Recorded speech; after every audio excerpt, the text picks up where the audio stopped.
How about the Western Conference? Hicks, I'm hoping, as a Los Angelino, that the Kings are in your top five. Take it away. The Kings are in my top five, and I think that's what's going to surprise people the most. We'll start with the Kings at 2, and I think a lot of people might say that's high. For me, you add another centerman in Dubois, and now down the middle, 1, 2, 3, you're stacked. You play a system that's unique and different, and a lot of teams can't quite figure it out. You take away the time and space from everyone, and you play a speed game. It's a team game that LA plays, and they've quickly, Rob Blake and company, have turned this around super quick to being an ultra-competitive team. They were up there last year. I expect them to surprise everyone, be right there. Number 1, the Dallas Stars.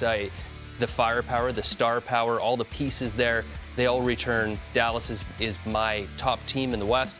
The Edmonton Oilers, of course, you could slot them 1 through 5. They seem to go through funks, through ups and downs. I think if the goaltending is solidified the entire season and they have a guy, and maybe it's Stuart Skinner that just runs with that, for sure, they're a top 3 team.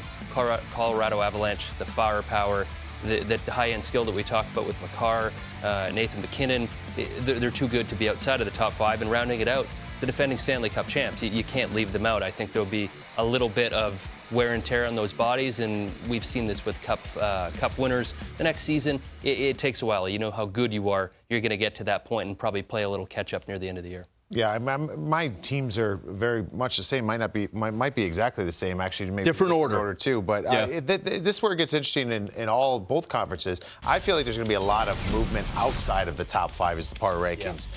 So maybe we'll do that on another one of these days where we have some time in the offseason, right? But here's mine, and I'll go from bottom up. The Avs, I'm expecting big things from this Avs team. I think they're a very proud group. Injuries were a big concern for them last year, having them healthy, and then wondering even if this team can get. They've got that LTIR with Landeskog. I mean, they have find ways that guys are going to get opportunities. Let's see who could step up and provide for this team. But they got some studs. They got the LA Kings. The LA Kings, you mentioned Pierre-Luc Dubois. I mean, this is a well-built team.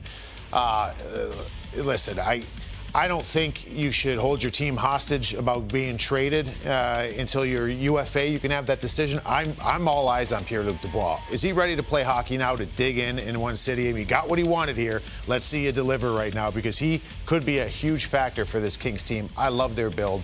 The Dallas Stars, I think Dallas is going to be loaded again. They made some nice offseason moves. The Edmonton Oilers, they added Connor Brown, who has some nice chemistry from Connor McDavid back in the junior days.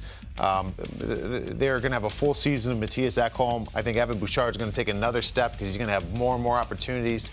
So look out for the Oilers. And I got to go Golden Knights at number 1, because I don't think most of the time that we've seen in modern years, when teams win Stanley Cups, and I'm dating this back to the Chicago Blackhawks winning their 3, there's a fire sale of players that just to get cap compliant that you have cap world, yeah. Right?